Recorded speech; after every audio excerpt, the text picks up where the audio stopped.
રાજકોટ મધ્યસ્થ જેલમાં હાલમાં આશરે 3,000 જેટલા કેદી છે અને આ જેલમાં કેદીઓના દખલને લગતી ઘણી બધી પ્રવૃત્તિઓ ચાલે છે. જેમ કે ભજીયા હાઉસ છે, દિવાળી કામ છે, દિવાળી કામ છે, કાપડ માર્ગ છે, ગૃહ ઉદ્યોગ છે, સાડીના સ્ટોલનું કામ છે વગેરે. પણ અમે જે રીતે ખેતીને વધુને વધુ શેર આવે તેવી રીતે લાભ થાય તે પ્રવૃત્તિમાં વધુ મહેનતાણું મળે એના માટેનો અમારા પ્રયત્નો હતા. અને આ જે ભજીયા ઉદ્યોગ કરી રહ્યા છે એમાં 14 કેદીઓને કામ મળશે. એમના દ્વારા જ આનું સંચાલન થશે અને આવી પરિસ્થિતિમાં સરકાર દ્વારા જુદી જુદી સ્કીમોની છે ઘણી બધી પ્રવૃત્તિઓ દ્વારા આપણે કેદીઓ તાલીમ આપી છે. જેનાથી એક કેદી જ્યારે જેલની બહાર જાય, પોતાના પરિવારમાં જાય, પોતાના સમાજમાં જાય કે એના કુટુંબમાં જાય તો પોતે પગભર બની શકે અને પોતાના પરિવારનું ગુજરાન ચલાવી શકે અને જે એના ગુના બન્યા પછીની જે સકારાત્મક માનસિકતા છે એ માનસિકતાનો બદલાવ આવે અને સકારાત્મક માનસિક પરિવર્તન થાય અને સમાજમાં ફરીથી પુનઃસ્થાપિત થાય એ માટેના અમારા એક પ્રયાસો છે. અને ઘણા છે અને આ પ્રવૃત્તિઓ આ કેદીઓને તાલીમ દ્વારા રોજગારી પૂરી પાડીને એમના માનસ પરિવર્તન કરવા માટે સફળ થાય. सर, ये जो भजिया हाउस शुरू किया गया है, क्या कॉन्सेप्ट के साथ शुरू किया गया है, क्या कुछ ध्यान में रखा गया और इससे कितनी जेल प्रशासन को आवक होती है, कितने लोग काम करते हैं, पूरा डिटेल में बताइए. लाजपुर सेंट्रल जेल है जो पहले मजूरा गेट पे था ये जेल. तो ये भजिया हाउस बहुत पुराना कंसेप्ट है जेल का और ये वहाँ पे चालू हुआ था. इसके बाद 2012 में जब सेंट्रल जेल का लोकेशन बदल के लाजपुर लाया गया, उसके बाद यहाँ हर एक जो एक्टिविटीज़ हैं वो नए तरीके से शुरू करने का एक हमने ये कंसेप्ट लिया.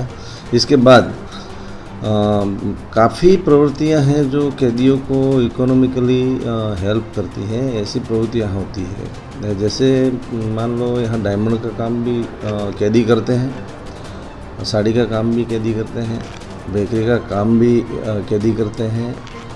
तो इसकी कई ऐसी ट्रेनिंग है और कई ऐसे काम हैं जिससे हम इन लोगों को काम देते हैं और इसके बदले में हम उसको रेम्यूनरेशन देते हैं, मेहनताना देते हैं.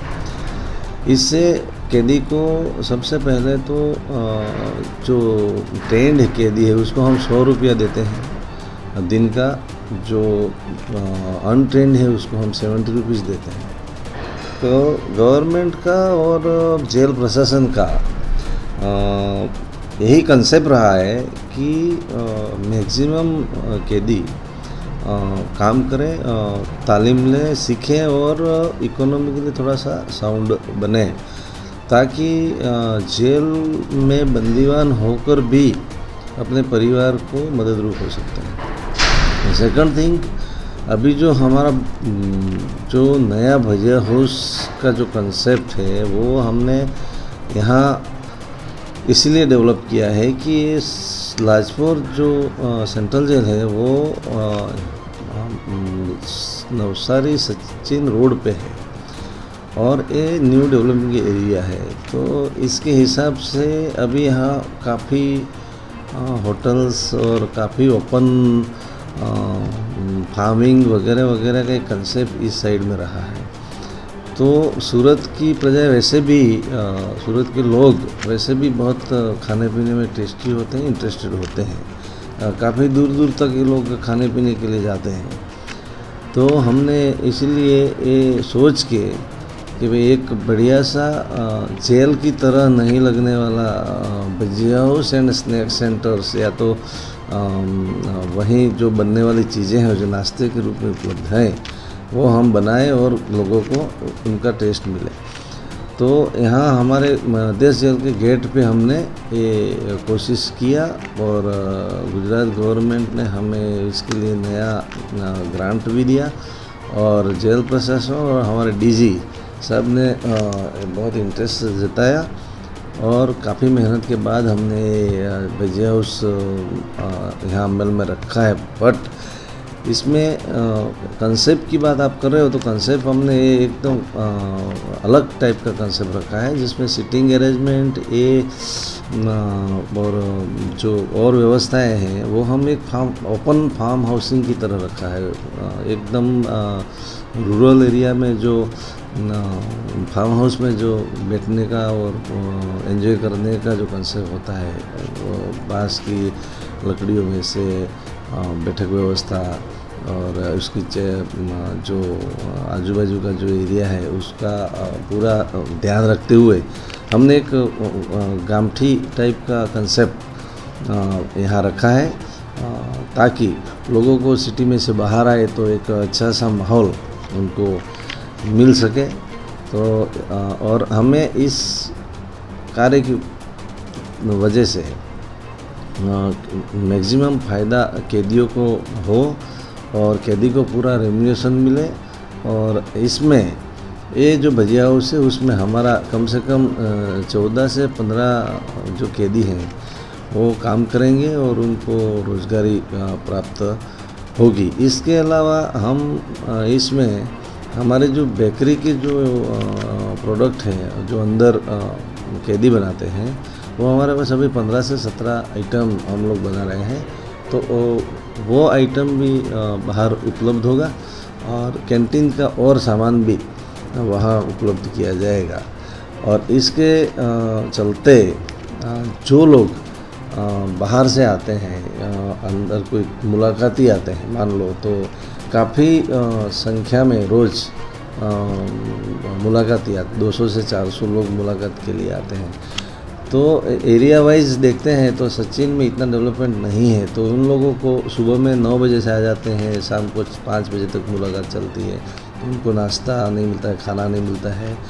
तो ये जो दिक्कतें हैं वो ये सर्विस हम प्रोवाइड करके लोगों को भी एक बढ़िया सा यहाँ एक व्यवस्था मिल जाएगा।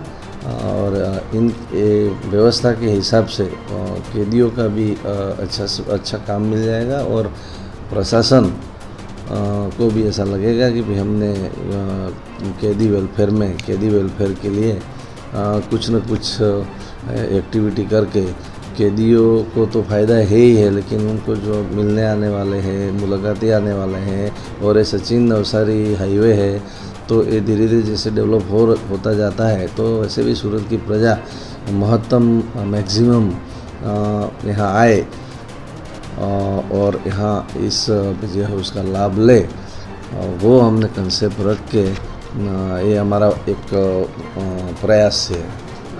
सर ये भी जानना चाहते हैं कि भजिया हाउस से जेल प्रशासन को इनकम कितनी है सालाना, अगर बात कर लें या महीने की बात करें?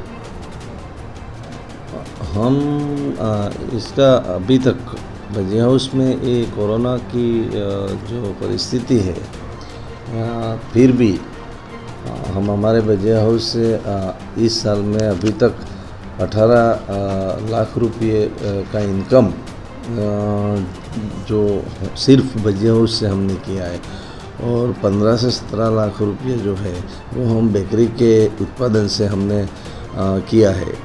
तो अभी सिचुएशंस ठीक है, अच्छा चलेगा, तो ये जेल के लिए बहुत अच्छी बात है और इनकम भी इसका बढ़ता जाएगा और कम से कम सालाना 30 से 35 लाख तक पहुंच सकता है। सर एक कॉन्सेप्ट, एक चीज़ और पूछना थी, जिस तरह से जेल का नाम आता है तो लोग डर जाते हैं, जेल के आसपास कोई आना नहीं चाहता है, तो ऐसे में भजिया का जो आपका कॉन्सेप्ट है भजिया खिलाने का लोगों को, तो क्या लोग भयमुक्त होकर यहाँ भजिया खाने आ सकेंगे, ये भी ध्यान में रखा गया कॉन्सेप्ट के अंदर?